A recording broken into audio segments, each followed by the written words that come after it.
से नहीं सुनते हैं। उनको वचन के समय नींद आएगी, उनको वचन के समय मोबाइल में कुछ मैसेज आएगा, उनको वचन के समय नाना प्रकार के इधर उधर ध्यान खींचने वाली बातें आएगी। मालूम क्यों? क्योंकि शैतान चाहता नहीं है आप वचन को समझे। सुनने का प्रॉब्लम नहीं है, सुन ले बेटा, समझ मत। तेरे कानों पर आवाज आए मगर समझ मत, क्योंकि जिसको समझ जाता है ना, शैतान में दम नहीं कुछ बिगाड़ देगा। मैं आपको कुछ कहता हूं, ओके, ताली बजाना, छोटी सी ताली बजाना, वरना हमारा तो दिन निकल जाएगा, है ना? ताली बजाना, छोटी सी बजाना, या तो नहीं भी बजाएंगे चलेगा। मेरा इंटरेस्ट आपकी ताली में नहीं है, मेरा इंटरेस्ट है वचन कूदे कूदे को चीरता हुआ अंदर जाए, जिंदगियां बदल दे। आज वचन का कुछ बुनियाद अंदर बनने पाए। हालेलुया। तो ध्यान से सुनो, जो भाग में पढ़ा रहा है ध्यान से सुनो, बड़ी बहन। क्या किसी को माइक मिल गया है? हाजी, ओके। हाँ, तो जो राज्य का वचन सुनकर नहीं समझता, उसके मन में जो कुछ बोया गया था, उसके मन में जो कुछ बोया गया था, उसे वह दुष्ट आकर छीन लेता है। कौन आके छीन लेता है? अब नहीं, बोलो थोड़ा जोर से, कौन आके छीन लेता है? इसका मतलब प्रभु का दास वचन तैयार करके आता है, आपको वचन प्रचार करता है, मगर यदि आप लापरवाही से सुनते हैं, आप ये तो हर संडे का काम है ना, पास्टर के पास दूसरा क्या काम है, वो तो प्रचार करेंगे ना, बाइबल से कुछ ना कुछ, ये तो चर्च के रिवाज में एक रिवाज है ना, वचन निकाल के प्रचार करना। ना ना ना, आप जानते नहीं हो वचन कितना सामर्थ्य है। परमेश्वर ने कहा आकाश और पृथ्वी टल जाएंगे मगर मेरे शब्द कभी नहीं टलेंगे। वचन वो है जो कूदे कूदे को चीरता अंदर आता है। वचन वो है जो बरसों के शैतान के झूठ के बीज को जलाकर खत्म करता है। वचन आग है, वचन हथौड़ा है, वचन दो धारी तलवार है, तो मांस और कूदे कूदे को चीरता हुआ अलग करता है। वचन परमेश्वर का शब्द है जो कभी नहीं टलता, वो पूरा होता है, बिना प्रभाव के वापस नहीं आता। हालेलुया। प्रॉब्लम क्या है मालूम? समस्या क्या है?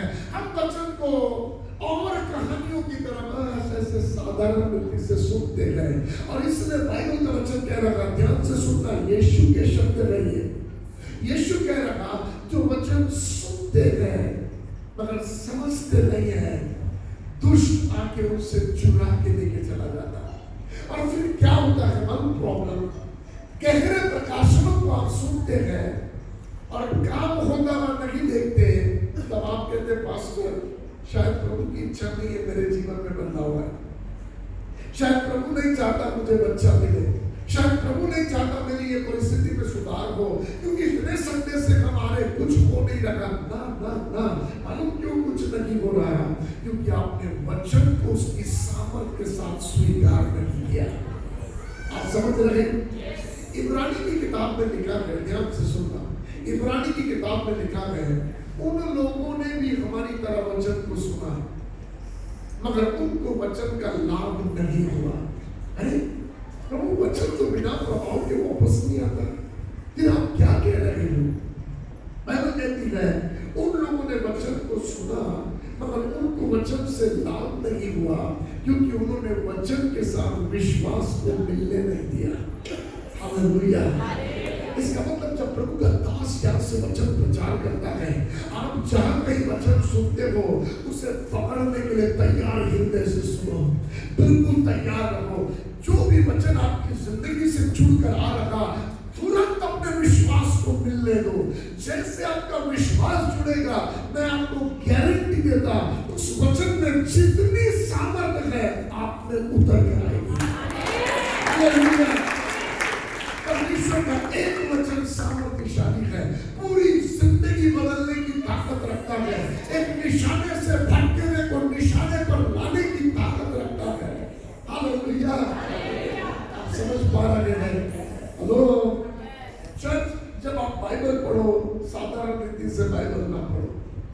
पास्टर ने बोला बाइबल पढ़े इसलिए, मम्मी पापा बोलते हैं बाइबल पढ़ो, मम्मी पापा बोलते हैं वचन याद करो इसलिए, क्योंकि यहाँ पर हर संडे भजन संहिता पढ़ा जाता है तो एक रिवाज है। ना ना ना, सुनो, रिवाज में मत जाना, प्लीज ध्यान से सुनो।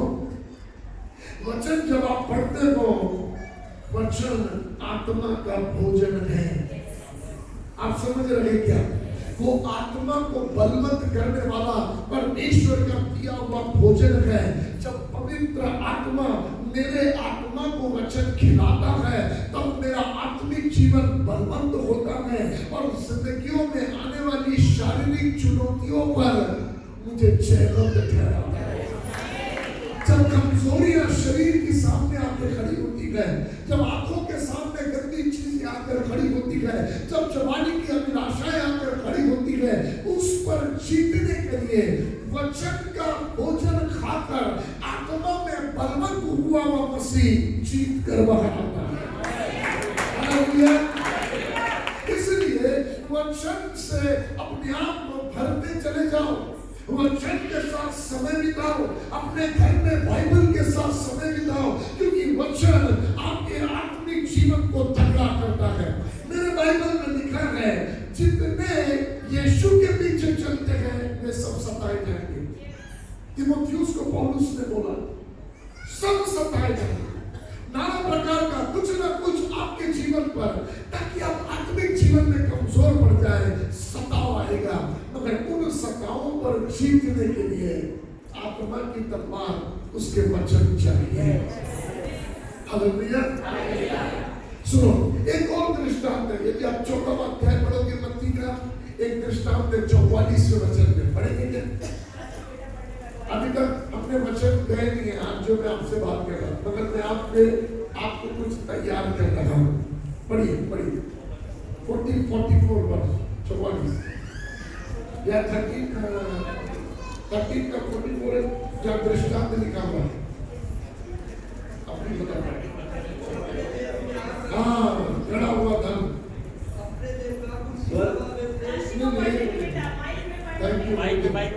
सॉरी, 13 का 44। हाँ, स्वर्ग का राज्य खेत में छिपे हुए धन के समान है। स्वर्ग का राज्य खेत में छिपे हुए धन के समान। ओके, पढ़ लो, फिर मैं आपसे बात करूं। पढ़िए। जिसे किसी मनुष्य ने पाया और छिपा दिया और मारे आनंद के जाकर अपना सब कुछ बेच दिया और उस खेत को मोल ले लिया। हाँ, सुनो, जब आप इस कहानी को, स्टोरी को पढ़ोगे ना, तो इस स्टोरी में ध्यान से सुनना, इस स्टोरी में आपको एक चीज बड़ा क्लियर होगा, जिसको हंडा मिला ना उसका खेत नहीं है। अच्छा, अरे तभी तो सब बेच के खरीदा उसको, कोई खुद का खेत खरीदा क्या? उसको हुआ कर लो। आप समझ रहे मेरी बात?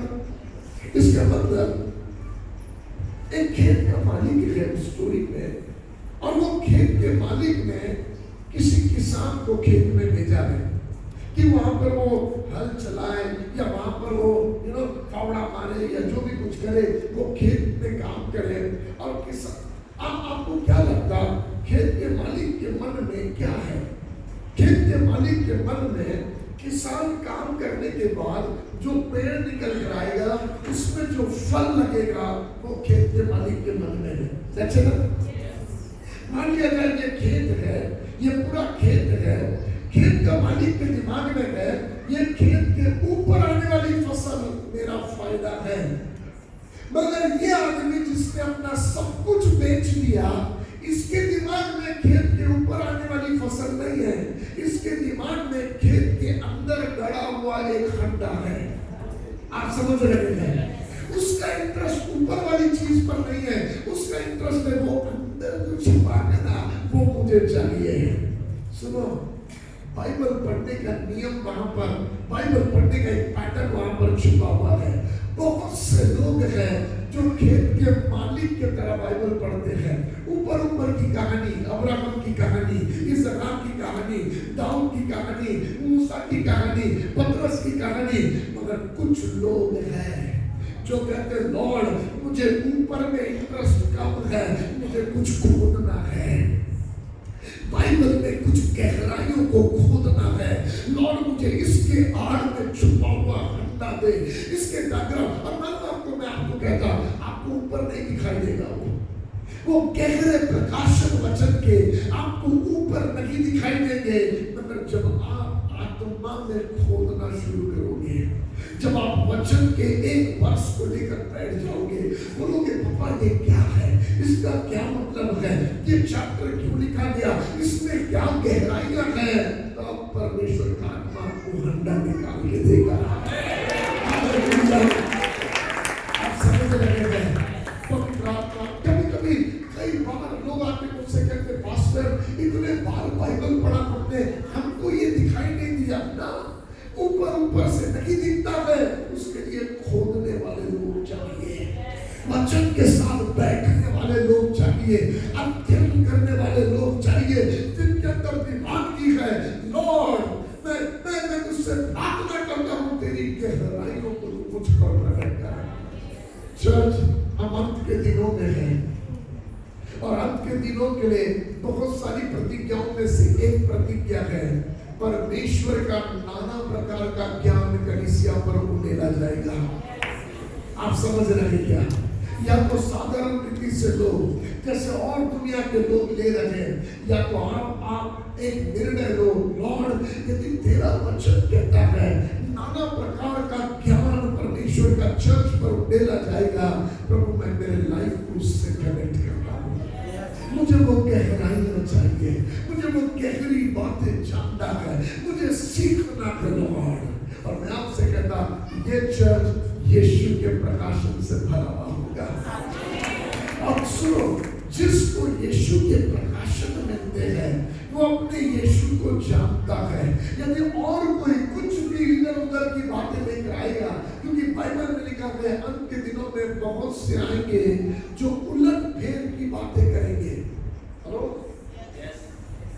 मगर ये जो परमेश्वर का भूखा प्यासा बच्चा है, जो प्रभु के वचन के लिए दीवाना है, मैं आपसे कहता उलट फेर की बातों में उसको मजा नहीं आएगा, क्योंकि उसकी दीवानगी कुछ और है, उसके अंदर एक अलग स्वाद लगा हुआ है।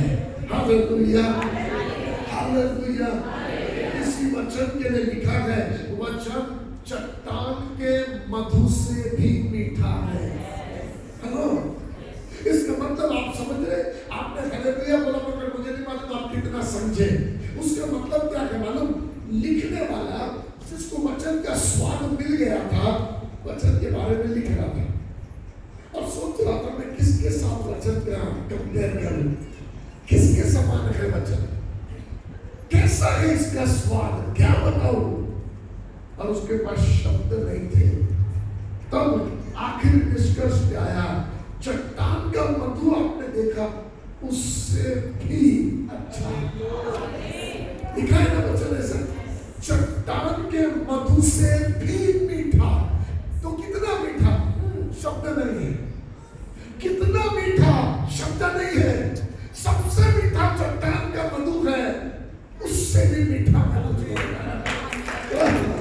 हालेलुया।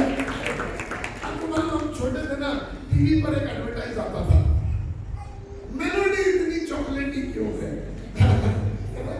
एडवर्टाइज आता था, मेलोडी इतनी चॉकलेटी क्यों है? तो एक लड़का आता है, उसके हाथ से छीन के खुद खा लेता और बोलता मेलोडी खाओ और खुद जान जाओ। उसका मतलब क्या है मालूम? वो ये कह रहा, शब्द से मैं नहीं बता सकता आपको ये इतनी चॉकलेटी क्यों है, ये खाकर खुद जानना पड़ेगा क्यों है। ऐसे शब्द से मैं आपको शब्द से नहीं बता सकता ये वचन कितना मीठा है।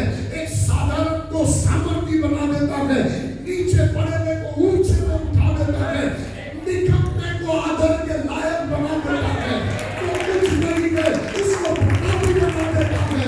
इसलिए लिखने वाला कहता वचन चट्टान के मधु से भी मीठा है।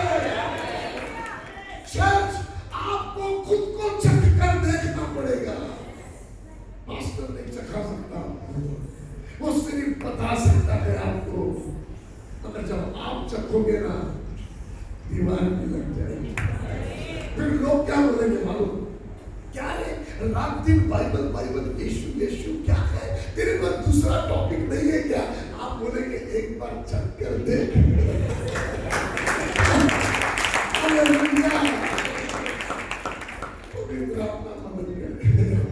आप समझ रहे? बेदखल कर देंगे, जमीन जायदाद से निकाल देंगे, रिश्ते नाते टूट जाएंगे। या आदमी बोलता जो हो जाए, अब नहीं अलग हो सकता। एक अलग स्वाद लग गया है, एक अलग मिठास लग गई है, उसके जैसा और कुछ नहीं है। हालेलुया। चर्च, मेरे यीशु के जैसा, उसके वादों के जैसा और कुछ नहीं है। बहुत सारी बातें हैं आपसे करने के लिए, मगर आज जो प्रभु का आत्मा आज बात करना चाहता है, उसकी ओर आपके ध्यान को ले जाना चाहता है। मेरे साथ निकालो मरकुस 8वां अध्याय 22 वचन से पढ़ेंगे। मरकुस 8वां अध्याय 22 वचन। दो जवान, मुझे 2 जवान चाहिए, जल्दी से। हाँ पढ़िए, मरकुस 8वां अध्याय 22 वचन से 22।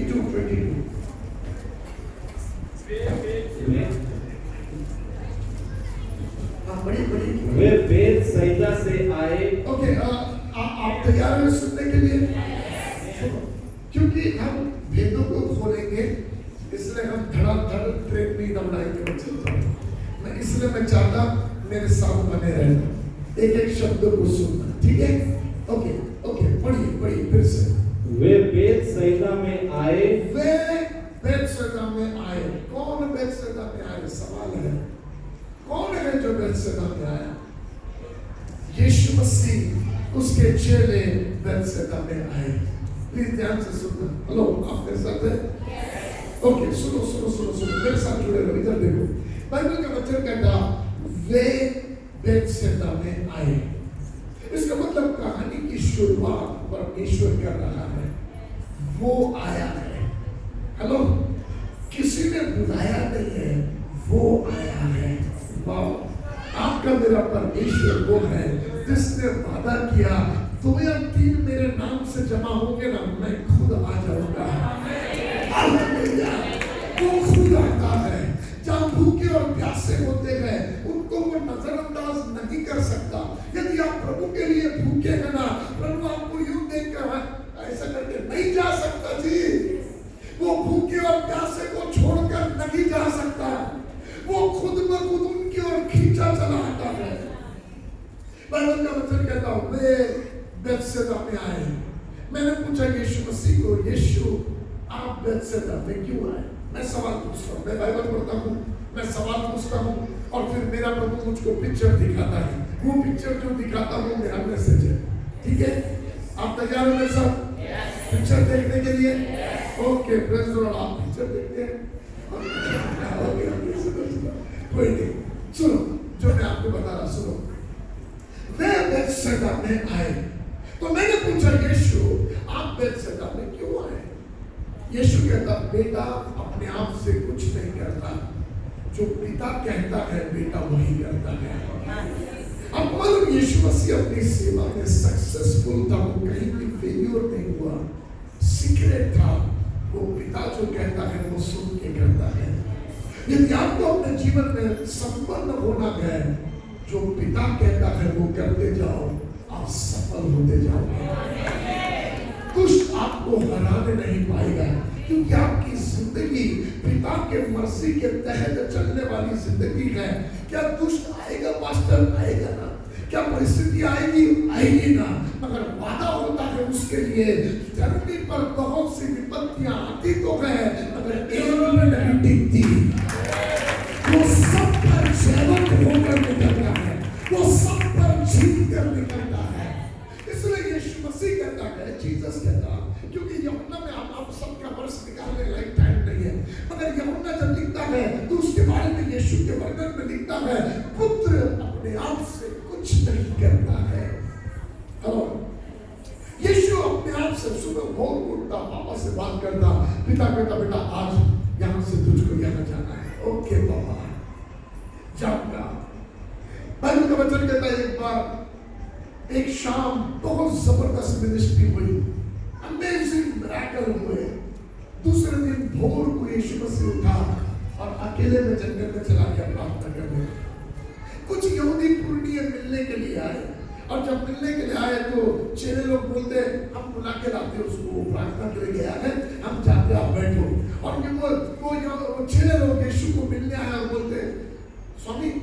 यहूदी पुरनी आपको मिलने आए हैं। यीशु कहता वहां नहीं जाना है, चलो हमको दूसरे नगर जाना है। अरे जीसस, कल रात इतना जबरदस्त मिरेकल हुआ, आपको वापस वहां नहीं जाना है। यीशु कहता सुन, कल रात वहां काम इसलिए हुए क्योंकि मेरे पिता ने कल रात मुझे वहां भेजा था।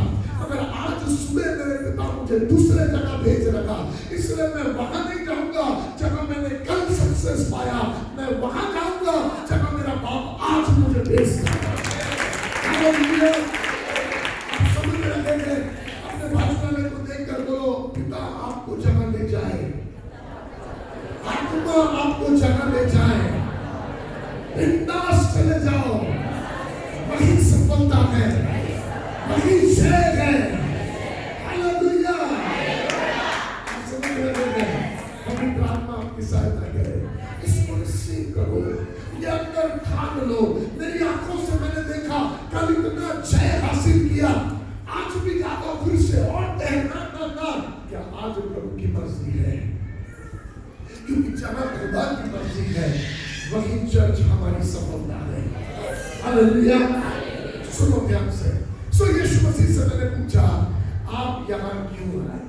बोले मैं अपनी मर्जी से नहीं आता, पिता मुझे जहाँ भेजता पुत्र वही जाता है।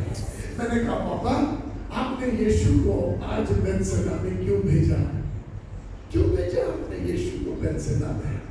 तब प्रभु का उससे बात करने लगा। आप मेरे साथ तैयार? हेलो, सुनो मैं आपको पढ़ाता हूँ। मैंने इसलिए पूछा क्योंकि मत्ती रचित सुसमाचार 11वां अध्याय 20 वचन से पढ़ेंगे क्या? मत्ती 11वां अध्याय, फिर वापस यहाँ पे आएंगे। 11वां अध्याय 20 वचन से, इसी जगह जहाँ बेथसेदा में यीशु आया, इस बेथसेदा के लिए क्या लिखा है? पढ़िए। तब वह उन नगरों को उलाहना देने लगा। तब यीशु मसीह उन नगरों की उलाहना देने लगा। आप पढ़ो। जिनमें उसने बहुत से सामर्थ के काम किए थे। हाँ, ध्यान से सुनो, क्योंकि उन्होंने अपना मन नहीं फिराया था। हाँ, इधर देखो, आगे देखो। ये उन नगरों की बातें कर रहा, जिस नगर में उसने बहुत से सामर्थ के काम किए, मगर लोगों ने मन नहीं फिराया। ये नगर के लोग क्या थे मालूम?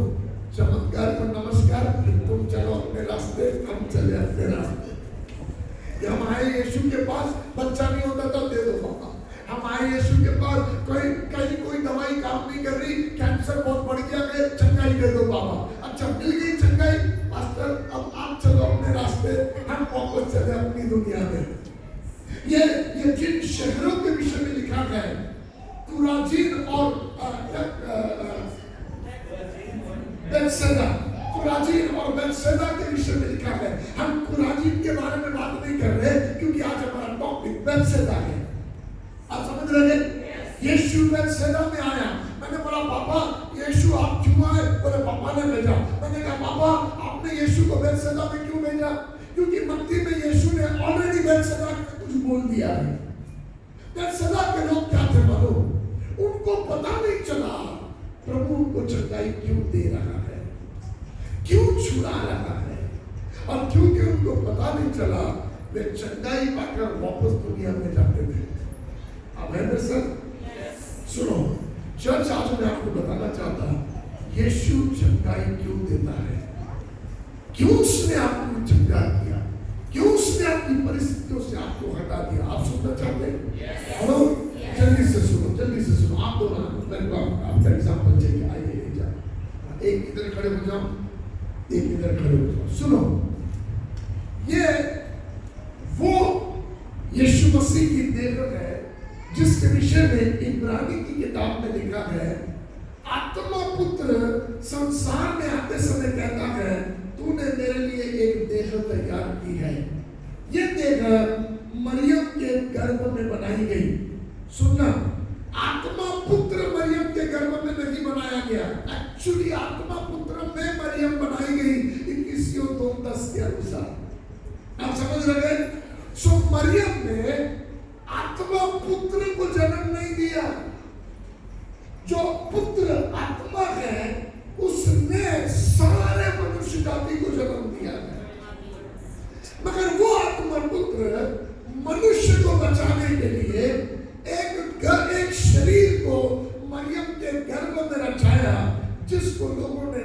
नासरत में, गलील में, यरीहो में, यरदन के पार, उस जगहों पर अद्भुत अजायब काम करता हुआ देखा। आप समझ रहे हैं? सो उस देह के अंदर आत्मा पुत्र आके रहने लगा, और जब उस देह के अंदर वो रहा, इस देह के द्वारा भयंकर काम हो रहे थे। इसके कपड़े के कोने को छूकर भयंकर बीमारियां चंगी हो रही थी। इसके छूने से अंडे कपड़े रूले चंगे हो रहे थे। इसकी आवाज से मुर्दे जिंदा होकर बाहर निकल कर आ रहे थे।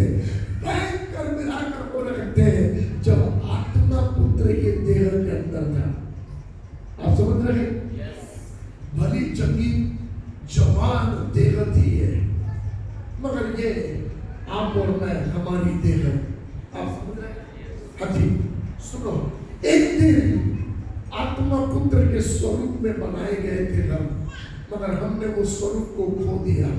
अब बीमारियां, श्राप, दरिद्रता, चिंताएं, पाप, मृत्यु, नाना प्रकार की बुराइयां, वासनाएं, गंदगियां, सबका डेरा इंसान का शरीर बन गया। आप समझ रहे हैं?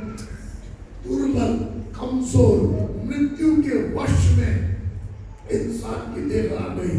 अब कुछ नहीं, विनाश और नाश के लिए पड़ी हुई ये देह थी।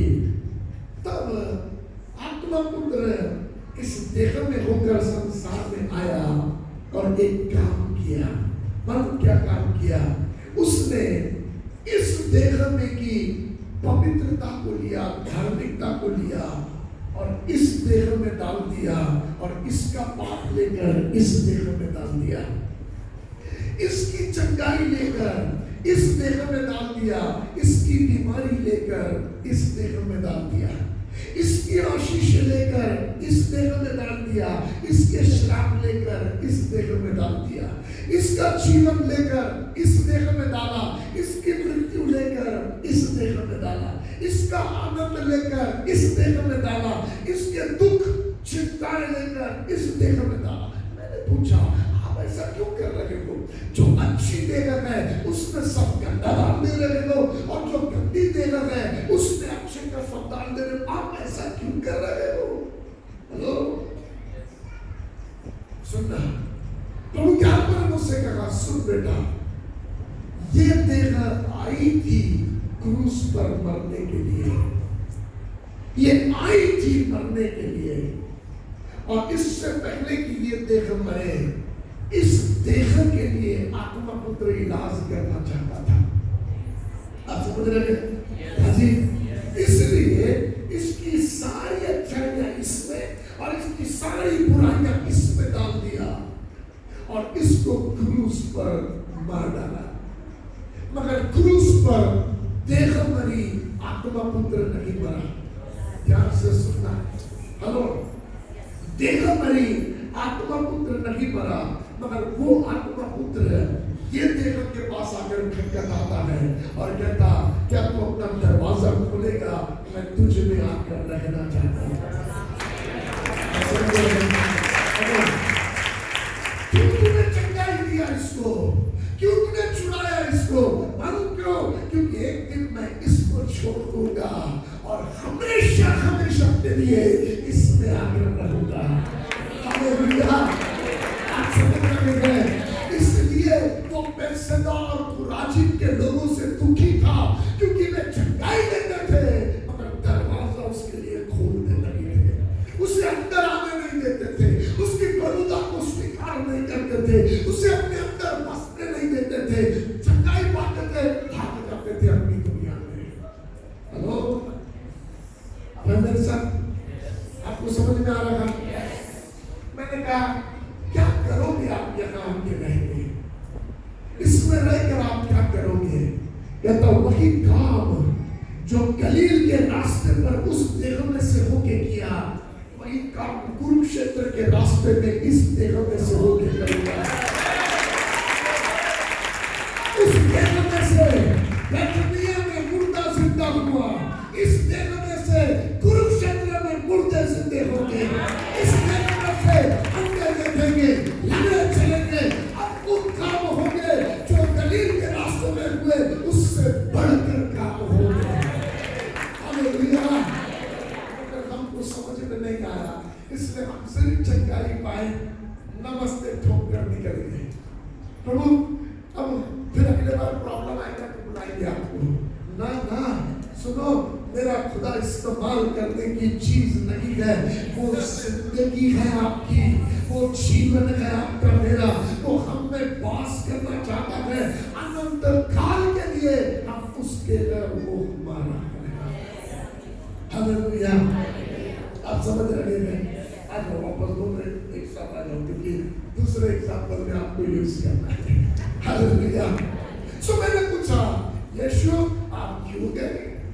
बोले मैं अपने मर्जी से नहीं जाता, पिता ने मुझे जहां भेजा जाता है। पापा आपने क्यों भेजा? देखो, पढ़ो पढ़ो। हाँ, आए जो काम मैंने तुझने किए। आए उन्होंने अपना मन नहीं फिराया था, उन्होंने अपना मन नहीं फिराया था। आए खुराजीन, हाय खुराजीन, हाय बैतसैदा, हाय बैतसैदा, जो सामर्थ के काम में तुझ में किए गए, यदि वे सूर और सैदा में किए जाते तो टाट उठा कोड़कर और रात में बैठकर वे कब के मन फिरा लेते। परंतु मैं तुमसे कहता हूँ, न्याय के दिन तुम्हारी दशा सूर और सैदा की दशा अधिक सहने योग्य होगी। ओह माय गॉड, जिस जगह इतना काम किया प्रभु ने, उस जगह के लिए क्या शब्द बोल रहा सुनो। जिस बैतसैदा में अपनी उम्र से बड़ी बीमारी को चंगा किया था, मालूम आपको 38 साल का बीमार था यीशु, 33.5 में मर गया जी। उसकी उम्र उतनी नहीं थी जितनी उम्र बीमारी की थी। ऐसे मिराकल बैतसैदा में प्रभु ने किया, और वो मिराकल करने के बाद भी बैतसैदा के लोग मतलबी लोग थे, जो अपना जीवन प्रभु के लिए खोलते नहीं थे। और इस कारण क्या घोषणा बोली गई मालूम? सूर और सैदा की दशा तुमसे ज्यादा सहने योग्य होगी। चर्च आज एक बात सुन लो और समझ लो, कुछ बातों की घोषणा ऑलरेडी हो गई है।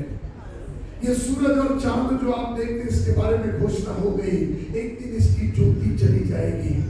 तारों की घोषणा हो गई, ये गिरा दिए जाएंगे। जिस पृथ्वी में आप रहते हो, इसकी ऑलरेडी घोषणा हो गई है, ये पृथ्वी आग और गंधरस से खत्म हो जाएगी। सबकी घोषणा हो गई, आपकी और मेरी बाकी है। मालूम क्यों? क्योंकि अभी भी अनुग्रह उपलब्ध है, अभी भी बचाने वाले दया का हाथ उपलब्ध है, अभी भी वो दरवाजे पर खड़ा है। आपसे कितनी बातें कर रहा है, अभी भी वो दरवाजे पर खड़ा है और खटखटा रहा है, वो चला नहीं गया है, वो अभी भी आपको आवाज दे रहा है। बड़े दीवानगी से परमेश्वर ने प्लान दिया था मूसा को, तंबू ऐसा ऐसा बनाना, एक तंबू के धागे कैसे रखना, एक तंबू के पर्दे का कलर क्या इस्तेमाल करना, और एक लकड़ी कैसे, क्या इतना प्रभु इंटरेस्टेड था। बेटा ऐसा बना, ऐसा क्यों? क्योंकि मैं आकर रहूंगा। मगर लोगों ने प्रभु से ज्यादा तंबू पर ध्यान दिया, संदूक पर ध्यान दिया। एक दिन प्रभु दुखी होकर तंबू छोड़ के चला गया, और उस दिन तंबू खत्म हो गया। आज तंबू नहीं मालूम क्या है। उसके वर्षों के बाद दाऊद राजा के दिल में आया, मैं देवदार के बनाई हुई लकड़ी के मकानों में रहता हूँ, और परमेश्वर का संदूक जो है वो तंबुओं में रहता, मैं खुदा के लिए एक बड़ा भव्य भवन बनाऊंगा। परमेश्वर खुश हुआ और बोला, बरसों से मेरी इच्छा थी है, बरसों से मेरी ये इच्छा थी। मगर दाऊद ने गड़बड़ी कर दिया। उसका बेटा सुलेमान को परमेश्वर ने चुना। सुलेमान ने भव्य मंदिर बनाया आदर के साथ। बोला हथौड़े ठोकने का आवाज नहीं होना चाहिए, इतने आदर से जब खड़े होते हैं तो ऐसे खड़े होना खुदा की उपस्थिति में। एक एक कारीगरी पिलरों में एक एक काम सुंदर बनाया, कई साल लगा दिया भव्य मंदिर बनाने। और मंदिर बनने के बाद जब प्रभु से प्रार्थना कर रहा था ना, प्रभु ने बोला सुलेमान सुन, ये भव्य मंदिर जो तूने बनाया है, मैं इसमें तभी रहूंगा जब तू मेरी आज्ञा को मानेगा, तो मुझ में बना रहेगा। मगर आपको मालूम, पहले इनॉग्रेशन बात अलग थी। हाँ, क्या पावर था, ऐसा बादल उतर कर आया, एक भी खड़े नहीं रह सके, सब समुद्र के बल गिर गए। भयंकर परमेश्वर का पावर उतर कर आया। सुलेमान ने प्रार्थना किया, कोहरा वंशियों ने आराधना किया, जबरदस्त। उसके बाद हर साल चर्च के इनॉग्रेशन के दिन का प्रोग्राम बनाया जाता था, हर साल सेलिब्रेशन। अब धीरे धीरे क्या होने लगा मालूम, इजराइल के घरों में बातचीत चल रही है, तूने देखा कि सुलेमान ने क्या बनाया, वाह वाह वाह, क्या कारागिरी है, सोने का काम, चांदी का काम, क्या काम है, नहीं देखा। अरे ये सब प्रोग्राम होगा ना, अब क्या चलना है। अब चर्च में जाने का मकसद प्रभु से मिलना नहीं है, सुलेमान की कारागिरी देखने जा रहे हैं। आप समझ रहे हैं?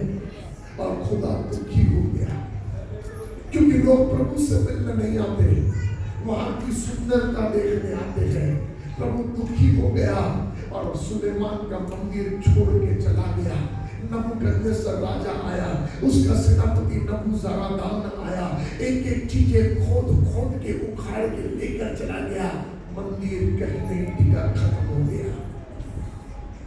वर्षों के बाद हेरोद राजा ने बहुत बड़ा मंदिर बनाया, बड़ा मंदिर, मगर उस मंदिर में एक दिन यीशु मसीह सोता लेकर निकला। टेबल कबूतर की खानियों पर सोता मारा और चिल्लाकर बोला, लिखा है मेरा घर प्रार्थना का घर कहलाएगा, मगर तुमने इसे डाकुओं की खोर रखी है। ये प्रार्थना का घर है, ये कोई बिजनेस सेंटर नहीं है, ये पैसा जमा करने का जगह नहीं है, अपने लिए धन बटोरने का जगह नहीं है। तुम लक्ष्य क्यों खो देते हो? तुम परमेश्वर से ध्यान हटाकर चर्च में दूसरी बातों पर क्यों ध्यान लगाते हो? और तब मालूम 24वें अध्याय में मत्ती के हेरोद के मंदिर से यीशु बाहर आ गया और तब चेले दौड़ के आके बोलते हैं, स्वामी देखना मंदिर कितना सुंदर है। यीशु बोलता, तुमको दिखाई नहीं देता? क्या दिखाई नहीं देता? मंदिर की असली सुंदरता बाहर आ गई, तुम कौन सी सुंदरता दिखा रहे हो? चर्च की सुंदरता यीशु है, उसके अलावा कुछ नहीं है, कुछ नहीं है। उसकी सुंदरता यीशु है। मगर आप ओल्ड टेस्टमेंट से पढ़ते आओगे, यीशु मसीह के दिनों तक हमेशा चर्च ने परमेश्वर से नजर हटा दिया, भक्ति चीजों पर ध्यान दिया, दूसरे बातों पर ध्यान दे रहे। मूसा की व्यवस्था, चीजें, रीति रिवाज, रीति रिवाज, रीति रिवाज, रीति रिवाज। परमेश्वर कहता, बेटा रीति रिवाज को मत पकड़, सुंदरता को मत पकड़, तंबुओं को मत पकड़, खुदा की उपस्थिति को पकड़। आप समझ रहे क्या? पवित्र आत्मा आपकी मदद करे। हालेलुया। सुनो ध्यान से, यीशु मंदिर छोड़ के निकल गया और एक भविष्यवाणी अंदर गई और भविष्यवाणी थी, इस पर पत्थर भी नहीं टिकेगा। जब वो तंबू छोड़कर निकला, भविष्यवाणी अंदर गई, तंबू खत्म हो गया। सुलेमान का मंदिर छोड़ के निकला, भविष्यवाणी अंदर गई, सुलेमान का मंदिर खत्म हो गया। हेरोद का मंदिर छोड़ के निकला, हेरोद के मंदिर में भविष्यवाणी घुसी, मंदिर खत्म हो गया। उस दिन परमेश्वर ने कहा, सुन इंसान, जो मंदिर तू बनाता है ना, तू अपना दिल उससे लगा लेता है और तू मंदिर को मुझसे ज्यादा प्यार करता है। इसलिए सुन, तेरे हाथों से बनाए हुए मंदिर में नहीं, मगर मेरे हाथों से बनाए हुए मंदिर में मैं रहूंगा। तेरी देह, तेरा शरीर मेरे रहने का घर है। हालेलुया। इब्रानी 16 वचन, इब्रानी 3 वचन, यूहन्ना 14 वचन, ये सारे वचन कहते हैं हमारी देह पिता पुत्र पवित्र आत्मा के रहने का घर है। प्रभु ने बोला, अब मेरे हाथों से बनाए हुए मंदिर में रहूंगा। इसलिए मालूम, हम यदि उसको महत्व ना दे, प्रॉब्लम क्या है मालूम? अभी भी इंसान क्या गलती कर रहा मालूम? उन्होंने तंबू पे ध्यान दिया, उन्होंने मंदिर की कारागिरी पे ध्यान दिया, उन्होंने रीति रिवाज पर ध्यान दिया। आज हम शरीर की इच्छाओं पर ध्यान देते हैं। के मजे और सुख पर ध्यान देते हैं, परमेश्वर पर ध्यान नहीं। मगर आपको मालूम, प्रभु छोड़ के नहीं जाता है, क्योंकि उसको मालूम है मैं छोड़ के गया तो एक भविष्यवाणी अंदर घुसेगी और ये तबाह हो जाएगा, इसलिए वो छोड़ के नहीं जाता। यही आंसू बहाता है। बाइबल का वचन कहता है यीशु हमारे लिए आंसू बहा बहा कर विनती करता है। पवित्र आत्मा हमारे लिए आंसू बहा बहा कर विनती करता है कि पिता इसे नाश ना होने देना, मैंने अपने लहू की कीमत इसके लिए चुकाई है। प्रभु यद्यपि ये ना समझ रहा है, मगर इस पर दया करना, इसे नाश ना होने देना। हालेलुया। आप समझ रहे हैं? चर्च हमारे दिनों के लिए बहुत सुंदर भविष्यवाणी है। हमारे दिनों के लिए यूहन्ना को पतमुस नाम टापू पर एक दर्शन दिया, और क्या दर्शन दिया मालूम? 7 दीवटों के बीच में यीशु खड़ा है। हालेलुया। 7 दीवट 20वें वचन में लिखा है, पहले अध्याय के वो 7 दीवट 7 कलीसिया है।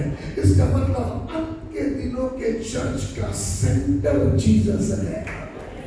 दर्शन में यूहन्ना को दिखा दिया, अंत के दिनों के चर्च का सेंटर कमेटी नहीं होगा, पैसा नहीं होगा, सुंदरता नहीं होगा, भीड़ भड़ाका नहीं होगा, उसका सेंटर जीसस होगा। और कौन सा जीसस मालूम?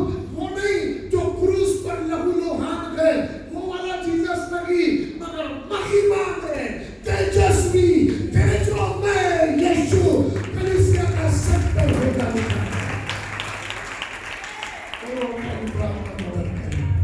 हालेलुया। किसी दिन आऊंगा तब आपको बताऊंगा पवित्र आत्मा की सेवकाई क्या क्या प्रकार की है। उस दिन आपको ये बातें और खुला करूंगा, मगर आज मैं आपको कुछ बताना चाह रहा, ध्यान से सुनो। बेथसेदा के लोग समझ नहीं पाए और उन पर ऑलरेडी घोषणा कर दी गई, हम पर अभी भी दया है। बेटा दरवाजा खोल दे, मेरी बेटी दरवाजा खोल दे, मैं तुझ में आना चाहता हूँ। हालेलुया।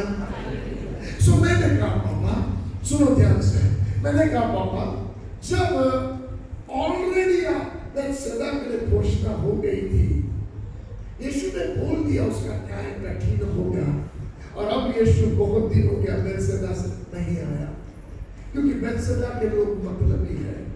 यीशु बहुत दिन से बेथसेदा में नहीं आया, मगर आज पिता उसको बेथसेदा भेज रहा है। मैंने बोला ऐसा क्या हो गया जिसके लिए आपने घोषणा कर दी कि न्याय का दिन इसके लिए कठिन होगा, क्यों आपका बेटा आज दोबारा बेथसेदा जा रहा है? तब पिता मुझको कुछ दिखाने लगा, और क्या दिखाया बोलो? उस बेथसेदा में एक अंधा आदमी रहता है, उदाहरण के तौर पे ये अंधा है, ठीक है, और ये उसके दोस्त हैं। सुनो ध्यान से, इधर देखो, आगे देखो। एक अंधा आदमी रहता है और ये सब उसके दोस्त हैं।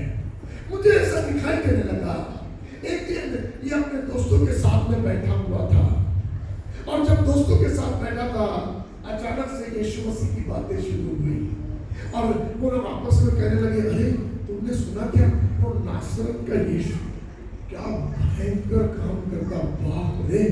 लोग गांव के बाहर लंगड़े लूले अपाहिजों को खाट खटोलों पर लेके आते हैं, और यीशु की छाव गिरने से चंगे होते, यीशु के कपड़े को छू के चंगे होते। क्या भयंकर काम होते, भीड़ के भीड़ उठकर खड़े होते हुए भयंकर मिराकल होते, इतने अद्भुत काम, मुर्दे जी लगे गए, ओ मुक्के बोल लगे गए, दुष्ट आत्माएं चिल्लाकर निकल रही है। ये अंधा सुन रहा है, इसके दोस्त बातें कर रहे हैं, सुन रहा है, सुन रहा है। सुनते सुनते अचानक से दोस्तों ने बोला, उतना ही नहीं, जन्म के अंधे चंगे हो रहे गए। उसके सुनते बराबर आंटी ने खड़े हो गए, हाँ क्या बोला? जन्म का अंधा? अरे यार, तो मैं भी तो जन्म का अंधा हूँ। सुनना, इस यीशु से एक बार मिला दे, एक बार यार पता करो ना, क्योंकि यदि एक बार मिल लिया ना, शायद मैं भी चंगा हो जाऊंगा। उसके अंदर एक विश्वास जागा।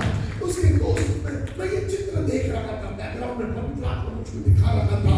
उसके उसके दोस्तों ने बात किया और अंदर एक विश्वास की चिंगारी जाग गई। हालेलुया। अपने बाजू वाले को देखकर बोलो, यीशु की चर्चा करना जरूरी है। बोलो, जब आप चर्चा करोगे किसी के अंदर यीशु से मिलने के लिए भूख जागेगी, दीवानगी जागेगी। अपने दोस्तों से यीशु के बारे में चर्चा करो। हालेलुया। दुनिया में अंधे हैं जिनकी आंखों को घुसने अंधे पट्टियां बांध के रखा है। चर्च, हमें यीशु की चर्चा करना है। हालेलुया। क्योंकि जब हम यीशु के बारे में बताएंगे, किसी के अंदर दीवानगी सिलकेगी। हालेलुया। आप समझ पा रहे हैं? ओके, ध्यान से सुनना। तो इसने बोला, यार प्लीज मुझे यीशु से मिला दो। पता करो ना किधर। मगर उन दिनों में मोबाइल सिस्टम तो था नहीं। कल हमारे थे तो पॉल भैया का फोन आ रहा था, कहाँ तक पहुंचे भैया, ये जगह पार हो गया क्या? उन दिनों में सिस्टम तो नहीं था। पतरस, किधर है बाबा यीशु? एक है हमारे पास साइकिल लाने का है ना, मालूम नहीं किधर से आता, कब जाता, कहाँ जाता, आत्मा जिधर ले जाता चला जाता है। दोस्त कहते हैं, देखो इधर ही बेतसैदा के पुल के पास क्या भयंकर मिराकल किया। सुन, आएगा ना, वो आता है, अभी बहुत दिन से नहीं आया। वो जैसे आएगा हम तुझको वादा करते हैं, हम तुझको यीशु से जरूर मिलाएंगे। उस दिन से मुझे दिखाई देता, हर सुबह ये नींद से जागता है, दोस्तों से मिलकर पूछता है, यीशु के बारे में कुछ पता चला क्या? कहाँ है यीशु? कुछ पता? दोस्त कहते हैं, ना अभी कुछ नहीं मालूम, मगर जैसे मालूम चलेगा बताएंगे। दिन बीतने लगे, हफ्ते बीतने लगे, समय बीतने लगा, अंदर की बेचैनियां बढ़ने लगी। दोस्तों से पूछ के थक गया, कोई खबर नहीं, मगर वो तड़पन अंदर है, मुझे यीशु से मिलना है। क्या कोई है जो मुझे यीशु से मिला सकता है? क्या कोई है जो मेरी मुलाकात यीशु से करा सकता? और वो तड़पन के दोहाई की पुकार पिता ने सुन लिया। हालेलुया। क्योंकि मेरा बाप कहता है, ऐ मूसा, मुझे मेरे बच्चों के कराने की आवाज सुनाई देती है। वो मिस्र की गुलामी में पुकार रहे हैं, मूसा, मुझे उनकी आवाज सुनाई देती है। आपका मेरा परमेश्वर आपके रोने को, आपके कराने को सुनता है। ये आदमी अपने कमरे में तड़प के रखा, देख रहा था, मुझे मिलना है यीशु से। कोई मिला सकता है क्या? मेरे बाइबल में लिखा है, जब तक पिता किसी को करीब न लाए, कोई करीब नहीं जा सकता। उस दिन सुबह में देख रहा था, बाप स्वर्गीय पिता और बेटे के बीच में बातें चल रही है। बेटा, आज बेतसैदा जाना पड़ेगा। पापा, मगर वो लोग तो सुनते नहीं है। पापा, वो लोग तो मतलब ये है, चंगाई पाके भाग जाते हैं, अपना जीवन सौंपते नहीं है। बेटा, मैं जानता हूँ, सब जानता हूँ, मगर बेटा वहाँ एक दीवाने के तड़पन की आवाज मुझे परेशान कर। मेरे बाइबल में लिखा है, वो जो सिंहासन पर बैठा है उसे चुप न रखने दो। परमेश्वर ने ऐसे वॉचर्स को, पहरुओं को रखा है जो रात और दिन खुदा के सामने पुकारते हैं। और प्रभु कहता है, बेटा जाना पड़ेगा, क्योंकि कोई दीवाना मुझे आवाज दे रहा है। चर्च, यदि आपकी आवाज, दीवानगी की आवाज पिता तक पहुंचे, इस कुरुक्षेत्र से यीशु मुलाकात लेगा। मैं आपको वादा करता हूं, आप साधारण रिवाज के रीति पर प्रार्थना न करें। जो प्रार्थना वाले लोग हैं यहाँ चर्च में, वो प्रार्थना करें और कहें, जीसस लॉर्ड, कुरुक्षेत्र अंधेपन में मर रहा है, मुझे चाहिए तेरी मुलाकात। लॉर्ड, क्या तू कुरुक्षेत्र से मिलेगा? प्रभु, क्या तू कुरुक्षेत्र के अंधेपन को दूर करेगा? कोई नहीं है, कोई नहीं है। ओ यीशु, क्या तू मिलेगा? मैं आपको वादा करता, आपकी पुकार सुनकर यीशु आएगा।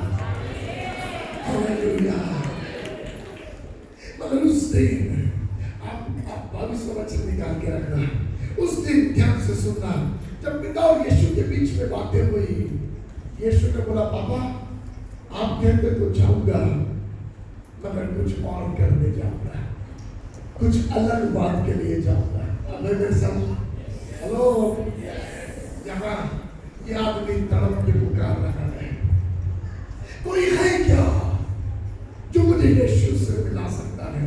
मैंने आपको पहले बताया, भूखे प्यासे लोगों से परमेश्वर नजर हटा नहीं सकता, खींचा चला आता है। चर्च, आपको मैं बताना चाहता, सुनो, भूखा प्यासा प्रभु का बच्चा एक स्पंज के समान होता है। जैसे स्पंज पानी में रखो और वो चूस लेता है, ऐसे भूखा प्यासा बच्चा होता है जो प्रभु की उपस्थिति में से खुद के लिए चूस लेता है। पवित्र आत्मा मदद करे। आपने बकरी के बच्चे को देखा, उसको कोई सिखाता नहीं है अपने माँ के स्तनों से दूध अपने लिए चूस लेना। कौन सिखाता है मालूम? उसकी भूख।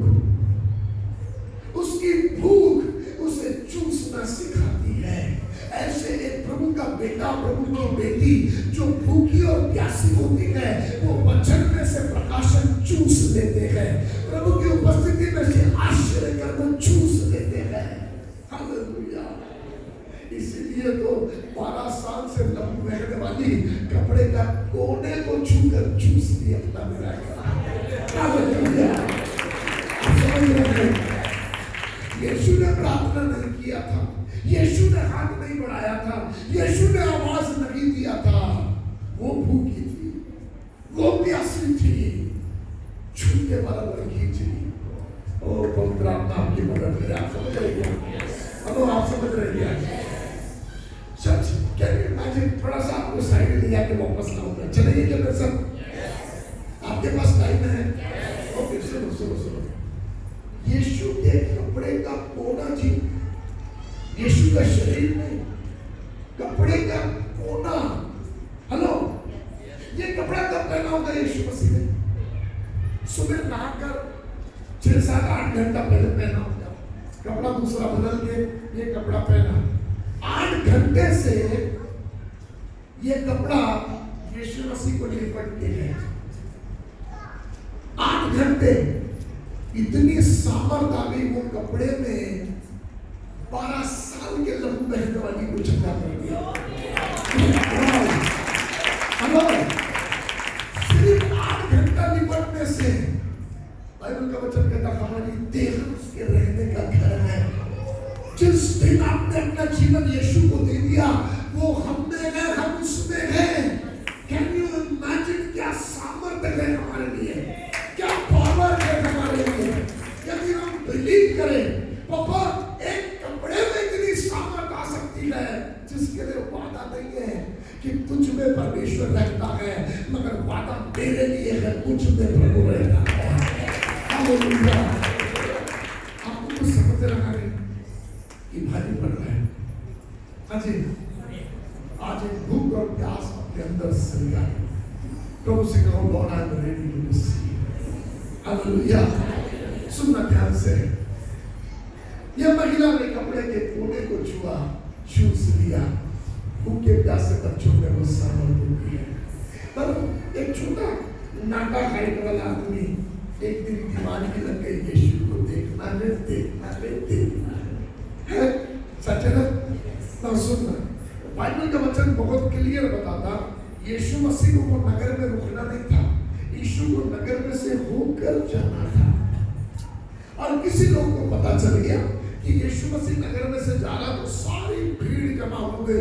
अरे ये क्या भयंकर काम करता, हजारों की तादाद में भीड़ आ गई है। यीशु मसीह चल रहा, चेले भी चल रहे, ये रास्ता है, यीशु यहाँ से होके जा रहा है, सारी भीड़ इकट्ठा है, सब यीशु को देख रहे हैं, सब यीशु को देख रहे हैं। मगर आपको मालूम, ध्यान से सुनना, आप मेरे साथ सुनो ध्यान से। सब यीशु मसीह को देख रहे हैं, ये जगह देखने जा रहा, जगह दिख नहीं रहा है, क्या करूं क्या करूं? तो उसको पेड़ दिखाई दिया, सीधा कूद फान के पेड़ के ऊपर चढ़ गया। पेड़ रास्ते में रहता कि बाजू में रहता है? तो से बोलो, इसका मतलब यीशु मसीह रास्ते से जा रहा था, पेड़ बाजू में था। समझ रहे आप? मैं आपको कुछ चित्र दिखा रहा है। जक्कई पेड़ पे चढ़ा और चढ़कर यीशु मसीह को दूर से देखा। मैंने पूछा नीचे से, जक्कई यीशु दिखा क्या? बोले हाँ। आजा नीचे, देखना चाहता था ना, दिख गया, आजा। बोले ना, उसको देखा तो ऐसा लगता देखते ही रह जाऊं। हजारों में, 10,000 में सबसे सुंदर है। ओ दीवानगी से देख रहा है। हालेलुया। जो हमारे बीच में कोई है यहाँ पर जो गिर गया था या चोट लग गई थी, तब से आपके इधर एल्बो के जॉइंट में आपको दर्द होता है, आपको तकलीफ है, प्रभु आज सुबह आपको चंगा करना चाह रहे हैं। कौन है जिसको इस हड्डी के यहाँ पर आपको दर्द होता है, इस हड्डी के बाद में आपको झटका लग गया है, प्रभु आपको चंगा करना चाहता है। आइए चर्च अपना हाथ की ओर बढ़ाए। और भी कोई है? आइए अपना हाथ की ओर बढ़ाए। चर्च अपना मुंह खोल के घोषणा करे, उस दर्द को हम डांटे यीशु के नाम से। कहा बाबा, क्योंकि आपने देख लिया है, आज कुछ बदल गया है, क्योंकि आपने देख लिया है और ये हड्डियां सही हो गई है यीशु के नाम से। ये हड्डी सही हो गई है इन जीसस नेम। जॉइंट्स को चंगा करते हैं, उसके सेटिंग्स को हील करते हैं, नॉर्मल हो जाए यीशु के नाम से। आमीन, आमीन। अपने हाथ को झटक के देखें, झटक के देखें अच्छे से। हाँ, कैसा लग रहा है? अजीब, मुझे समझ नहीं आया। पहले से अच्छा महसूस हो रहा है, कुछ है तकलीफ अभी भी की क्या? मुझे नहीं समझ आया। आप लोग बोलिए, क्या बोलते हैं?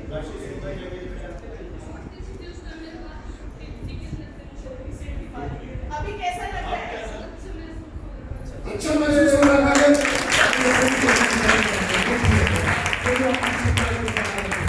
सुनो मेरी बात ध्यान से, ये समुद्र है प्रभु यहाँ है, वो देख रहा है, वो देख रहा है। हालेलुया। यहाँ से हजारों की भीड़ यीशु को देख रही थी और जब कई भी यीशु को देख रहा था तो जीसस वहां से आ रहा अपने चेलों के सामने है। उदाहरण के तौर पे ये रास्ता है, जब कई उधर पे पेड़ पे चढ़ा हुआ है, ये रास्ता है, सब चलते चले जा रहे हैं। यीशु मसीह भी जा लगा। यीशु मसीह का ध्यान जब कहीं एक बार गया, फिर चल रहा, फिर दोबारा गया, पर ये जब कहीं देख ही रहा है, ऐसा देख रहा, यीशु की नजरों को पकड़ लिया। जब मालूम आपको, यीशु मसीह जाते जाते रास्ता बदल दिया और जक्कई की तरफ आना शुरू कर दिया।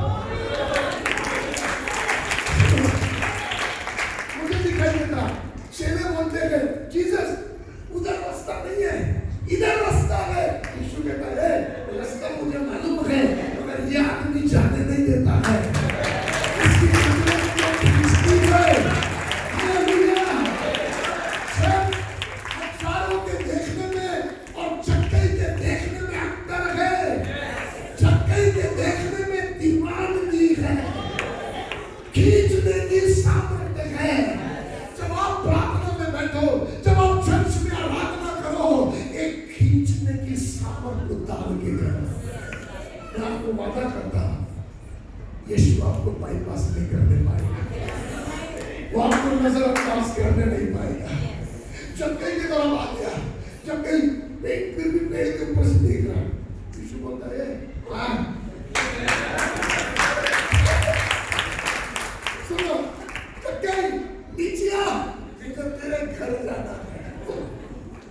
जब कहीं सिर्फ देखना चाहता था, यीशु घर आना चाहता था। कौन ज्यादा बड़ा दीवाना है? अरे आप जवाब दो, ज्यादा बड़ा दीवाना कौन? आप तो सिर्फ देखना चाहते, वो तो घर ही आना चाहता है।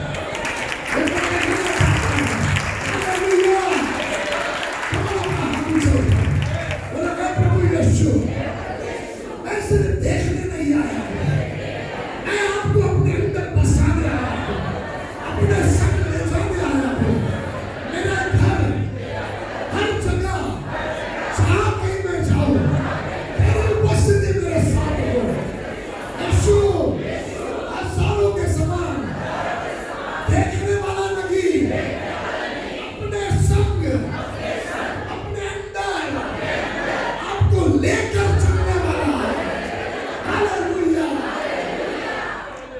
समझ रहे हैं?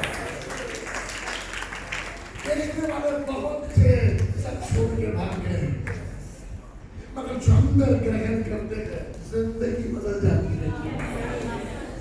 यीशु ने मुझे बोला ही नहीं, खुद ही बोल दिया 4 गुना लौटा के दे दूंगा। हेलो, आप समझ रहे हैं?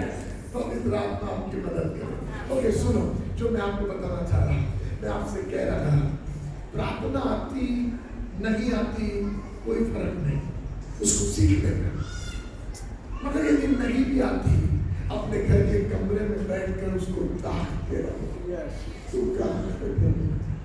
मेरी नजरें तुझे ढूंढ, मैं परिस्थितियों से परेशान, मैं तुझे ढूंढ रहा हूँ। मैं आपको वादा करता हूँ, जो दीवानगी से उसे खोजता है उसके लिए वादा है, यहोवा उसे मिल भी जाएगा, उसे मिल जाएगा। पास्टर इतना दुआ कर रहे, पता नहीं प्रभु कहाँ है। पास्टर इतना चर्च आ रहे, इतने संडे चर्च आए, पता नहीं प्रभु कुछ नहीं करता। ना, सुन लो मेरी बात, आ जाओ समझ लो, चर्च में आने से कुछ नहीं मिलेगा, ये दरवाजे से अंदर आने से कुछ नहीं मिलेगा, मगर इस दरवाजे के अंदर एक अदृश्य दरवाजा है जिसका नाम यीशु है। उसमें से आने से जिंदगी मिलेगी, सब कुछ मिलेगा। चर्च में आने से कुछ नहीं मिलेगा, चर्च के यीशु के पास आने से सब कुछ मिलेगा। हालेलुया! आप समझ रहे हैं? पवित्र आत्मा की सहायता करें। यह आदमी दीवानगी से यीशु से मिलने की राह देख रहा, और आखिर वो दिन आ गया, यीशु बैतसैदा में आए। हालेलुया! क्या लिखा है? 22 पढ़ी। वे बैतसैदा में आए, वे बैतसैदा में आए, और लोग एक अंधे को उसके पास ले आए। हाँ, लोग अंधे को ले आए। हाँ, हाँ, और नहीं, आप रुको सर जी, मेरे को यही दिखाना है, पकड़ो। हाँ, अंधे को कैसे लाए? अच्छे से देखो, ऐसे थोड़ा साइड से दिखाओ, जरा दिख नहीं रहा है पकड़े को। हाँ, कैसे लाए? जोर से बोलो, कैसा लाए? पकड़ के लाए। मालूम आपको ये अंधे की जिंदगी क्या थी? इसके दोस्त इसको जहाँ ले जाते थे, ये वहाँ जाता था, जहाँ वो ले गए। यदि वो वेश्या के अड्डे पर गए, वो भी गया।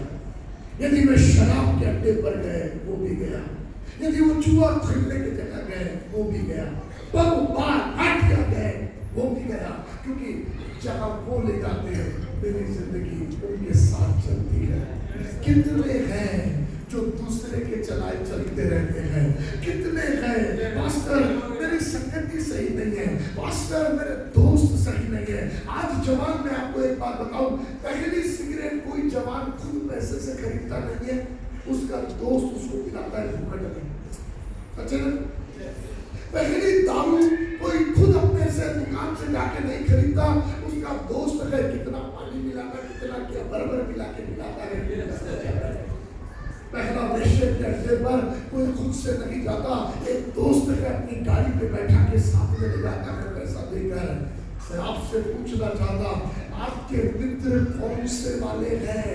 वो जो आपको बुराई में लेकर जा रहे हैं, या वे जो आपको प्रभु में बढ़ा रहे हैं? कौन से मित्र हैं?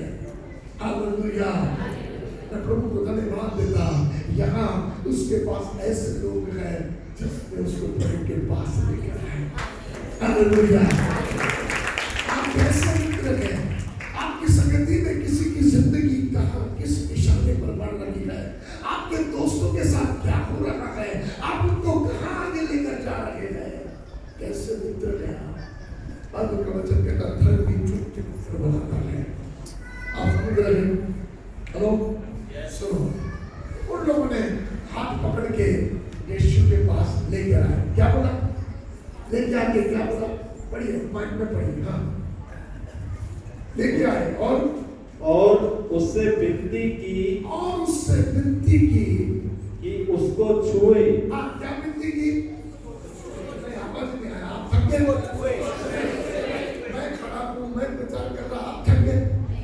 हाँ, क्या बोला? उसको छुए। सुनो सुनो सुनो सुनो, अगर वो विनती की और क्या बोला मालूम, यीशु छू ले। प्रभु बोला तुम्हारा यही प्रॉब्लम है, मैं आता हूँ, सर दर्द हो रहा छू ले, कमर दर्द हो रहा छू ले, पेट दर्द हो रहा छू ले, हेलो छू ले छू ले छू ले, फिर हम चंगे हो गए, फिर हम भी उड़न छू और तुम भी छू छू। हेलो आप समझ रहे हैं? प्रभु बोला बेतसैदा तेरा प्रॉब्लम ही ये है, मैं जब भी तेरे से मिलने आता तो छूछा में लग जाता। प्रभु छू ले, प्रभु छू ले और चौंका, प्रभु ये तकलीफ है, प्रभु ये है, मिल गई, हाँ थैंक यू, अगले संडे मिले। हेलो हाँ, उस दिन यीशु ने पापा से अलग बात किया था। उस दिन यीशु ने बोला पापा बेतसैदा के लोग छूछा का गेम खेलते हैं, मैं छुआ की बात जाते हैं, इसलिए मैं आज छूने नहीं जाऊंगा, मैं कुछ और करने जाऊंगा। क्या करने गया? पढ़ो। उन्होंने बोला छू ले, यीशु ने क्या किया? पढ़ो। वह उसे अंधे का हाथ पकड़कर यीशु, उन्होंने बोला यीशु छू ले, यीशु ने छुआ नहीं, क्या किया मानो? हाथ पकड़ लिया, क्योंकि यीशु छूने नहीं पकड़ने के लिए आया है। आज सुबह कुछ शहरों में कुछ लोगों को यीशु पकड़ने के लिए आया है। इस चर्च में प्रभु आपको पकड़ने के लिए आया है। छूने वाला बहुत गेम हो गया, प्रभु आपको सेकंड लेवल में लेकर जा रहा है। बेटा छूना नहीं, आज एक पकड़ तेरी जिंदगी पर आती है, एक पकड़ तेरा लाइफ पर आती है। बेटा मैं तुझे पकड़ना चाहता हूँ। हालेलुया। उसने आया और उसका हाथ को पकड़ दिया। हालेलुया। पास्टर, छूने और पकड़ने में क्या अंतर है? क्या अंतर है छूने और पकड़ने में? सुनो मेरी बात। जब पतरस पानी में डूब रहा था, जब पतरस पानी में डूब रहा था ना, सुनना ध्यान से, वो अगर वो वहां बोलता छू ले, पकड़ लूंगा, मगर वो प्रार्थना उसकी छूने वाली नहीं थी, पकड़ने वाली थी। सुनो सुनो, पानी में एक डुबकी मारा अंदर, पतरस गया डूब से अंदर, फिर मारा, प्रभु बचा ले, पकड़ लिया प्रभु ने। जैसे यीशु ने पकड़ा ना, तो पानी बोलता है अब नहीं डुबा सकते, क्योंकि जिसने पकड़ा है उसकी पकड़ में दम है। अब हम नहीं डुबा सकते। चर्च कर्जे में डूबे होंगे, बीमारियों में डूबे होंगे, हालात और परिस्थितियों में लबालब डूबे होंगे, मगर मैं आपसे कहता आज कोई आपको पकड़ने के लिए हाथ बढ़ा रहा है। मेरा यीशु जब पकड़ता है ना, डुबाने वाली चीज डुबाना खो देती है, अपनी ताकत खो देती है। डुबाने में इस पानी में जितना दम था ना, अच्छे अच्छे इंसानों को डुबा दिया जी, अच्छे अच्छे जहाजों को डुबा दिया, अच्छों को डुबा दिया, मगर आज पतरस को डुबा नहीं पा रहा। मालूम क्यों? क्योंकि पकड़ने वाले का दम डुबाने वाले से ज्यादा है। आज एक हाथ आपके बिजनेस पर आ रहा है, आज एक हाथ आपकी नौकरी पर आ रहा है, आज एक हाथ आपकी जिंदगी पर आ रहा है। मैं यीशु के नाम से कहता हूं, डुबाने वाली परिस्थितियां अपनी पकड़ छोड़ने पाए, यीशु के नाम से छोड़ने पाए। हालेलुया। सुनो, जैसे यीशु ने हाथ पकड़ा ना, उन्होंने अपने आप हाथ छोड़ दिया, क्योंकि जब यीशु पकड़ता है ना, बाकी सब पकड़ ढीली हो जाती है, बाकी सब पकड़ छूट जाती है।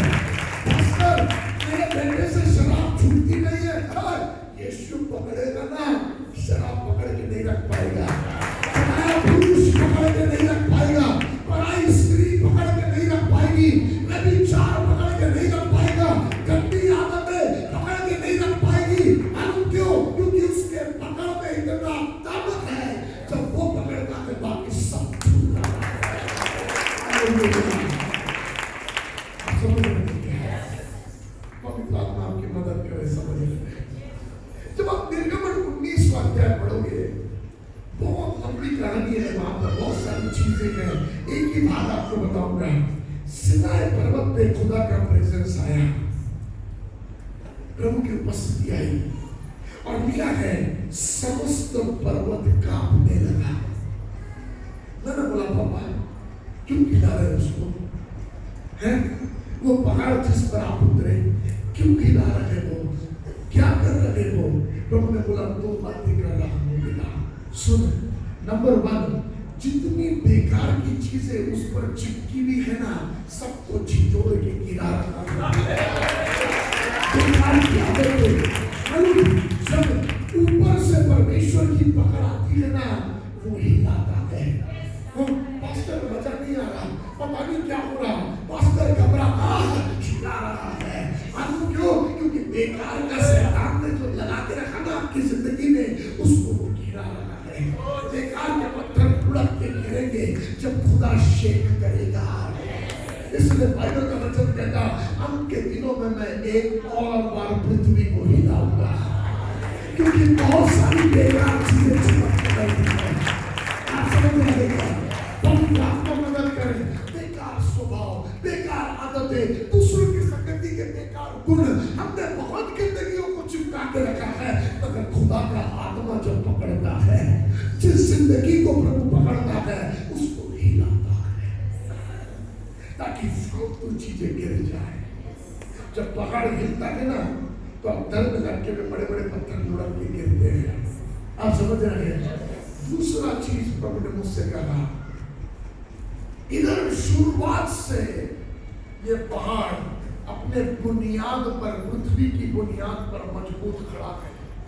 आंधी तूफान कुछ हिला नहीं पाया, खड़ा है। प्रभु बोला सुन, जब मेरी पकड़ आती है ना, तो मैं दूसरी बुनियादों को तोड़ देता हूँ। आप समझ रहे? पवित्र आत्मा मदद करें समझने की। जिन चीजों को आज तक तुमने अपना आधार बना के रखा है, खुदा कहता सुन, जब मेरी पकड़ आती है ना, तो दूसरे आधार टूट जाते हैं और तेरे संभालने का सहारा नीचे दुनिया नहीं होती है, ऊपर खुदा की उपस्थिति होती है। मतलब हम ये कहते हैं, मेरा परिवार संभला हुआ है, हमारे धर्म के कारण नहीं, दादाओं की मिलकत के कारण नहीं, मगर एक परमेश्वर है जिसकी उपस्थिति ने हमें संभाल के रखा है।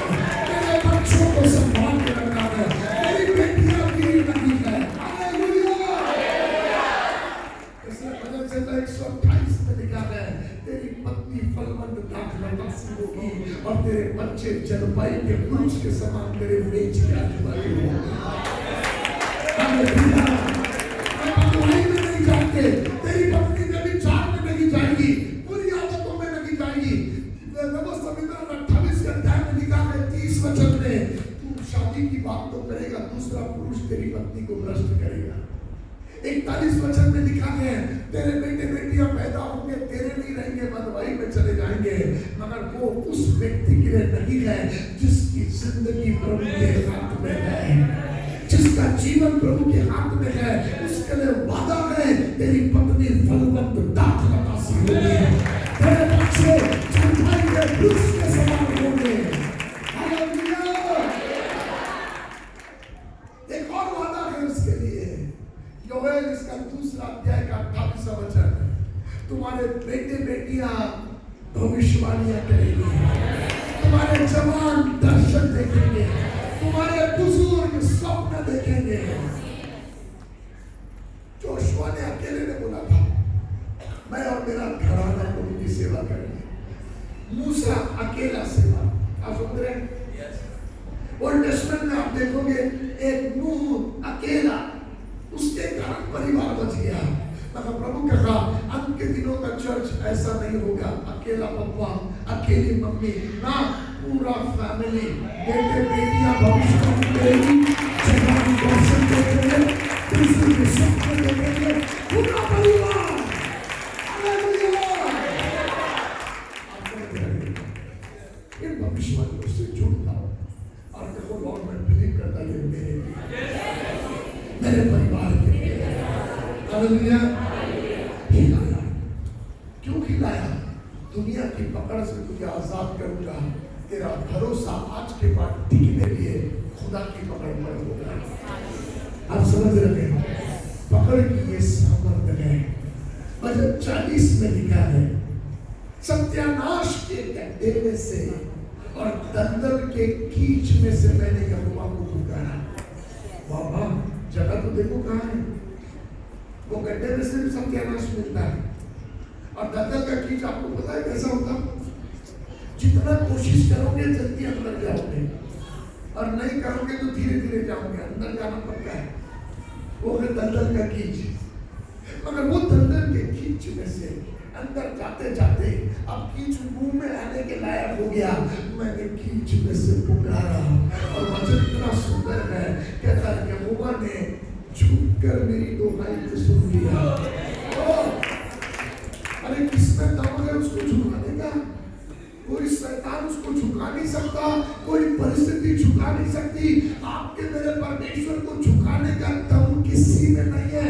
मगर जब उसका बेटा उसकी बेटी उसको पुकारती है वो झुककर सुनता है। हालेलुया। बोल मेरे बेटे, बोल मेरे बच्चे, ऐसा बाप है हमारा जो अपने बच्चों के लिए झुकना चाहता है। हालेलुया। क्यों झुक गया? क्योंकि इसलिए झुका तुझे सत्यानाश के गड्ढे और दलदल के कीच में से उतारना चाहता हूं। मालूम आपको, हाथ बढ़ा के पकड़ लिया, दलदल खींच रहा था अंदर, सत्यानाश का गड्ढा खींच रहा था। बोला अब नहीं खींच सकते। दलदल बोला अब एक और अंदर नहीं खींच सकते, क्योंकि हमारे खींचने से ज्यादा उसके खींचने की ताकत है। तो आप सुन रहे क्या? मैं आपको चित्र बताना चाहता।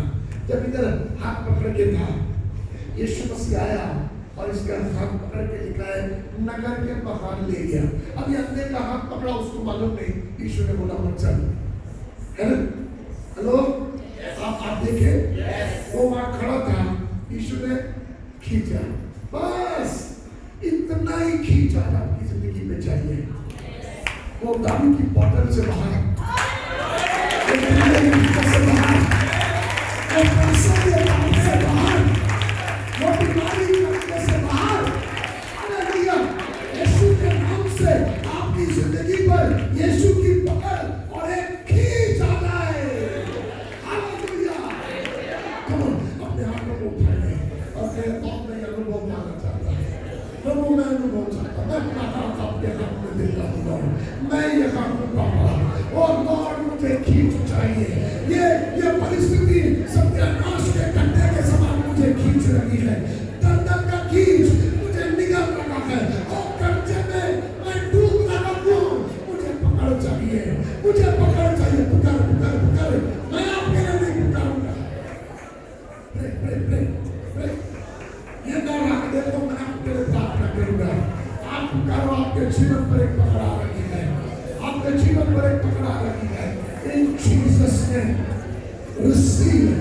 ये आपका सीजन है, प्रभु आपको बाहर निकाल रहा है। You are coming out.